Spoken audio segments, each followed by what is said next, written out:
Hey everyone, Assalamu alaikum. This is me, Iman Maroof, and I hope you all are doing good. So my dear friends, इस lecture में हम पढ़ने वाले हैं closures के बारे में, लेकिन क्लोजर के टॉपिक पर मूव करने से पहले मैं चाहती हूँ कि मैं यहाँ पर एक फंक्शन बनाऊँ और आप लोग मुझे इसका आउटपुट बताएं। यहाँ पर मैंने एक फंक्शन बनाया, फंक्शन के नेम से इसको मैं कह देती हूँ लेट्स से फंक्शन 1, ठीक है। यहाँ पर मैंने कहा let user name equals to एमन, और यहाँ पर मैं यूजर नेम को प्रिंट करवा देती हूँ, तो मैंने कहा यूजर नेम। फंक्शन 1 को कॉल किया, तो यहाँ पे मेरे पास क्या आउटपुट आना चाहिए, क्या प्रिंट होना चाहिए, एमन प्रिंट होना चाहिए, ठीक है। जाके चेक किया तो करेक्ट एमन प्रिंट हो गया। अब इसमें कुछ स्पेशल नहीं था। अब मैं यहाँ पर क्या करती हूँ, यहाँ पर मैं एक फंक्शन और बनाती हूँ, तो मैंने कहा फंक्शन लेट्स से फंक्शन 2 इसका नेम रख लेते हैं, और मैंने यहाँ पर किया ये फंक्शन बनाया।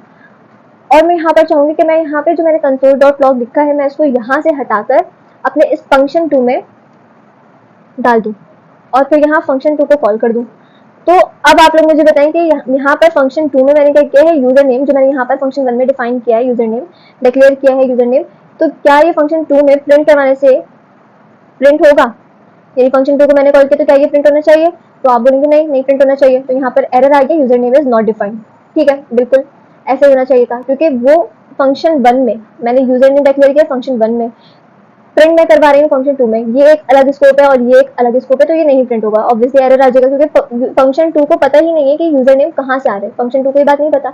लेकिन मैं इस फंक्शन 2 को अगर यहाँ से उठाकर अपने इस फंक्शन 1 के अंदर रख दूँ और फिर यहाँ पर फंक्शन 2 को कॉल कर दूँ, सही, और फिर बाहर आके फंक्शन 1 को कॉल कर दूँ, तो क्या अब ये प्रिंट करवाएगा?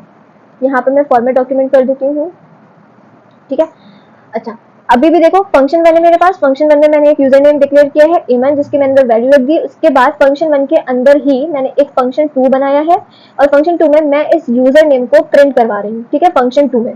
और यही फंक्शन 1 के अंदर ही मैंने क्या किया, फंक्शन 2 को कॉल किया, ठीक है। उसके बाद फिर इधर से बाहर आके मैंने फंक्शन 1 को, अपने मेन फंक्शन को कॉल कर दिया। तो अभी भी फंक्शन 2 के पास अपना कोई वेरिएबल नहीं है, इसके अंदर मैंने कोई यूजर नेम नहीं बनाया हुआ, जस्ट मैं प्रिंट करवा रही हूँ उस यूजर नेम को जो मैंने फंक्शन 1 के अंदर बनाया हुआ है। तो क्या ये प्रिंट होना चाहिए? जाके मैंने चेक किया आउटपुट, तो हाँ, अब की बार ये प्रिंट हो गया। अब ऐसा क्यों हुआ? मैंने तो फंक्शन 2 के अंदर कोई यूजर नेम नहीं बनाया, यूजर नेम तो अभी भी फंक्शन 1 के अंदर ही है, फंक्शन 1 के अंदर है। मैं तो बस फंक्शन 2 में क्या कर रही हूँ, उसको प्रिंट करवा रही हूँ। फंक्शन 2 का अपना खुद का कोई वेरिएबल नहीं है, तो इसको हम बोलते हैं, यहाँ पे कॉन्सेप्ट आता है किसका, लेक्सिकल स्कोपिंग का। अभी लेक्सिकल स्कोपिंग क्या है? लेक्सिकल स्कोपिंग का मतलब कुछ नहीं है, मतलब क्या, जो भी हमारा इनर फंक्शन होता है ना, वो अपने आउटर स्कोप को देखता है। तो ये जो यहाँ पे इसको एक्सेस मिला, यूजर नेम का एक्सेस मिला, वो कहाँ से मिला? इसको अपने पेरेंट से मिला। तो ये यूजर नेम फंक्शन 1 क्या है, उसका पेरेंट है, उसके अंदर क्या है, उसके अंदर यूजर नेम है। तो यूजर नेम को एक्सेस उसका कहाँ से मिला, फंक्शन 2 को, इनर फंक्शन को कहाँ से मिला, अपने आउटर फंक्शन से मिला। इसी तरह से अगर मैं यहाँ पे कोई तीसरा फंक्शन बनाती, मैं कहती फंक्शन, लेट्स से मैं इसका नाम रख दूँ फंक्शन 3, सही, और यहाँ पर मैं अगर प्रिंट करवाने की कोशिश करूँ यूजर नेम को, और यहाँ पर मैं फंक्शन 3 को भी कॉल कर लूँ, लेट्स से फंक्शन 3, तो अब की बार फंक्शन 3 में भी प्रिंट हो जाएगा क्या, एमन, और एमन 2 टाइम्स हो गया। तो यानी कि मेरा जो ये फंक्शन 2 है और मेरा जो ये फंक्शन 3 है, इन दोनों को एक्सेस मिल रहा है अपने आउटर स्कोप से, और इसी को हम क्या बोलते हैं, लेक्सिकल स्कोपिंग। सही है। अब यहाँ पर बात आती है क्लोजर्स की। मैं फंक्शन 3 को हटा देती हूँ, मुझे फंक्शन 3 नहीं चाहिए, सही है। अब यहाँ पर एक कॉन्सेप्ट आता है किसका, लेक्सिकल स्कोपिंग का। क्या हो कि अगर मैं इस फंक्शन 2 को यहाँ पर कॉल करने के बजाय, कॉल नहीं करते बल्कि क्या करते हैं, रिटर्न करवा देते हैं, ठीक है, रिटर्न करवा देते हैं। तो अब रिटर्न करवा दिया मैंने किसके, अपने इस फंक्शन 2 को। तो ये फंक्शन 1 के अंदर मैंने क्या किया, फंक्शन 2 को रिटर्न करवा दिया। ओके, अब फंक्शन 2 को रिटर्न करवाया। अब जब रिटर्न करवाया आपने किसी फंक्शन को, तो फंक्शन 1 के कॉल करने पर उसको मैं स्टोर भी करना पड़ेगा, यानी ये जो फंक्शन 2 रिटर्न हो रहा है, मुझे क्या करना पड़ेगा, इसको एक वेरिएबल के अंदर स्टोर करना पड़ेगा। तो मैंने यहाँ पे कहा let's say const my function equals to function 1 को कॉल कर दिया, और अब मैं क्या करूंगी, माई फंक्शन को कॉल कर दूंगी। तो अब मुझे बताओ कि क्या यहाँ पर आउटपुट आना चाहिए, एमन। जाके मैंने चेक किया, तो हाँ, अभी भी आउटपुट आ रहा है एमन।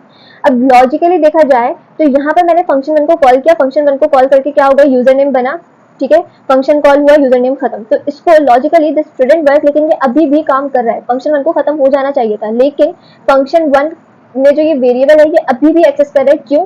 क्योंकि इसी को हम कहते हैं क्लोजर। यानी क्लोजर का मतलब क्या हुआ कि जब भी हम कोई इनर फंक्शन को रिटर्न करते हैं, फंक्शन वन का काम क्या है, फंक्शन वन का काम है रिटर्न करना, क्या रिटर्न करना, फंक्शन टू, तो वो सिर्फ फंक्शन टू को रिटर्न नहीं कर रहा बल्कि उसके साथ अपने आउटर स्कोप को या आउटर एनवायरनमेंट को क्या कर रहे हैं, उसके जो वेरिएबल्स है या उसमें जितने भी वेरिएबल्स है उसकी मेमोरी को भी सेव करके इसके साथ रिटर्न कर रहे हैं।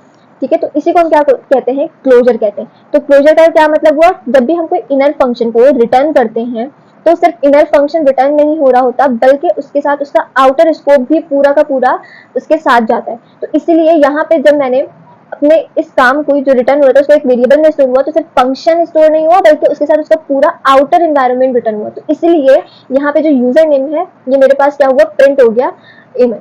जाके आउटपुट चेक किया तो यहाँ पे क्या हो रहा है, प्रिंट हो रहा है ईमेल। तो क्लोजर बहुत इंपॉर्टेंट टॉपिक है और इंटरव्यूज में पूछा जाता है कि व्हाट इज क्लोजर। तो अगर आपसे पूछा जाए तो आप कह सकते हैं सिंपली कि closure is a function that remembers variable from its outer scope even after the outer function has been executed. हम सिंपल ये कह सकते हैं। तो आई होप कि आपको ये क्लोजर का टॉपिक अच्छे से समझ में आया होगा। हम यहाँ पे क्या कर सकते हैं, हम एक एग्जांपल ले सकते हैं। क्या, जैसे मैंने यहाँ पे एक फंक्शन बनाया, ठीक है, हम क्लोजर की हेल्प से ना फंक्शन एक काउंटर भी बना सकते हैं। ठीक है, तो हम यहाँ पे काउंटर बनाने वाले, मैंने कहा लेट से फंक्शन का नाम रख दिया काउंटर और यहाँ पर काउंटर नेम का एक फंक्शन बना लिया। यहाँ पर एक वेरिएबल बनाते हैं, मैंने कहा let count equals two, count को मैंने कर दिया 1। अब इसके अंदर क्या करूंगी, एक फंक्शन बन गई। यहाँ पे मैंने एक वेरिएबल बनाया काउंट नेम का और काउंट के अंदर मैंने वैल्यू डाल दी 1, यानी काउंटर मेरा 1 से स्टार्ट होगा। ठीक है, अब यहाँ पर मेरा ये फंक्शन जो काउंटर है ये क्या करता है, ये एक फंक्शन रिटर्न करेगा, ये एक फंक्शन रिटर्न करेगा। तो मैंने कहा रिटर्न फंक्शन कर दो और मेरा ये फंक्शन क्या है, ये मेरा एनोनिमस फंक्शन है। एनोनिमस फंक्शन मतलब ऐसा फंक्शन जिसका हमने कोई नाम नहीं रखा। ठीक, अब ये क्या करता है, ये करेगा काउंट प्लस प्लस और फिर ये क्या करेगा, काउंट को प्रिंट करवा देगा। तो मैंने कहा प्रिंट करवा दो किसको, प्रिंट करवा दो काउंट को। अब मैं क्या करूंगी, मैं इस काउंटर वेरिएबल को कॉल करूंगी। तो मैंने काउंटर वेरिएबल को कॉल किया, काउंटर वेरिएबल को कॉल किया और इसको एक वेरिएबल में स्टोर करवा देती हूँ। मैंने कहा कॉन्स्ट इंक्रीमेंट नेम के एक वेरिएबल में स्टोर करवा देते हैं और अब इंक्रीमेंट को कॉल कर देते हैं। ठीक है, अब यहाँ पर क्या प्रिंट होना चाहिए मेरे पास, जाके मैंने आउटपुट चेक किया, जाकर मैंने आउटपुट चेक किया तो यहाँ पर मेरे पास 2 प्रिंट हो रहा है। ठीक है, काउंट और यहाँ पे कर दो प्लस प्लस, सही है, अब सही। तो यहाँ पर क्या हो रहा है, मेरे पास 1 प्रिंट हो रहा है। 1 क्यों प्रिंट हो रहा है, क्योंकि जब भी मैं प्रिंट करवाती हूँ अपने काउंट को तो काउंट की वैल्यू क्या है, 1 है। यहाँ पे पोस्ट इंक्रीमेंट ऑपरेटर है, ठीक है, तो 1 है, तो ये क्या होगा, 1 प्रिंट करवा देगा। उसके बाद इसकी वैल्यू अपडेट होकर 2 हो जाएगी, तो ये अपनी वैल्यू को क्या करेगा, मेमोरी में स्टोर कर लेगा 2। अब जब नेक्स्ट टाइम मैं इंक्रीमेंट को कॉल करूंगी, जब नेक्स्ट टाइम मैंने इंक्रीमेंट को कॉल किया तो अब क्या हुआ, वैल्यू मेरे पास क्या प्रिंट हो गई, वैल्यू मेरे पास 2 प्रिंट हो गई। ठीक है, अब नेक्स्ट टाइम क्या होगा, अब वैल्यू मेरे पास 2 हो गई थी, फिर प्लस प्लस हुआ, यानी कि वैल्यू अपडेट होकर कितनी हो गई, 3 हो गई।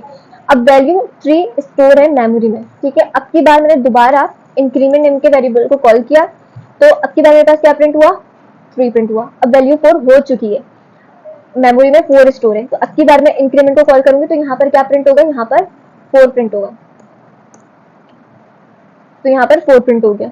ठीक है, अब वैल्यू 5 हो चुकी है, मेमोरी में स्टोर है। अब की बार मैं प्रिंट करूंगी तो क्या होगा, वैल्यू 5 हो जाएगी। तो इस तरह से क्लोजर की हेल्प से हम यहाँ पर क्या कर सकते हैं, एक काउंटर बना सकते हैं। काउंटर में ये जो काउंट वेरिएबल है इसको मैं डायरेक्टली एक्सेस नहीं कर सकती, लेकिन हाँ मैं किसी फंक्शन के थ्रू से अपडेट कर सकती हूँ, उसमें काम कर सकती हूँ। लेकिन मैं डायरेक्टली इसको अगर प्रिंट करवाने की कोशिश करूँ, जैसे यहाँ पर मैं प्रिंट करवाऊँ, प्रिंट करवा देते हैं किसको, काउंट को, तो मेरे पास यहाँ पर 1 प्रिंट होना चाहिए। जाके मैंने आउटपुट चेक किया तो मेरे पास एरर आ गया कि काउंट इज नॉट डिफाइंड। क्यों, क्योंकि वो एक फंक्शन के अंदर बना हुआ है, मैं डायरेक्टली काउंट वेरिएबल को एक्सेस नहीं कर सकती। लेकिन हाँ क्लोजर्स के थ्रू मैं इस काउंट वेरिएबल को एक्सेस कर सकती हूँ, फंक्शंस के थ्रू। तो इसी को, इस पूरे कॉन्सेप्ट को हम क्या कहते हैं, क्लोजर कहते हैं। क्लोजर बहुत इंपॉर्टेंट टॉपिक है, इंटरव्यूज में भी पूछा जाता है। तो आई होप कि आपको ये लेक्चर समझ में आया होगा। थोड़ा सा अगर कंफ्यूजन हो इसमें तो हम वीडियो को दोबारा से देख सकते हैं, तो आपको ये क्लियरली समझ में आ जाएगा क्लोजर क्या होते हैं। क्लोजर कुछ भी नहीं है, एक इनर फंक्शन है। जब भी हम किसी फंक्शन के अंदर इनर फंक्शन को जब भी हम रिटर्न करते हैं तो क्लोजर क्या कहता है, क्लोजर कहता है कि मैं सिर्फ उस फंक्शन को रिटर्न नहीं करूंगा बल्कि उसके साथ जो उसका पूरा आउटर इन्वायरमेंट है वो भी उसके साथ जाएगा। तो ये जो काउंट वेरिएबल है ये क्या है, आउटर एनवायरनमेंट है, ये क्या है, ये लेक्सिकल स्कोप है। तो आई होप कि आपको ये सारी चीजें अच्छे से समझ में आई होंगी। नहीं समझ में आई तो हम कमेंट सेक्शन में भी पूछ सकते हैं। इसके अलावा हम वीडियो को दोबारा देख सकते हैं, तो डेफिनेटली आपको समझ में आ जाएगा। मिलेंगे नेक्स्ट वीडियो में। टेक केयर, अल्लाह हाफिज़।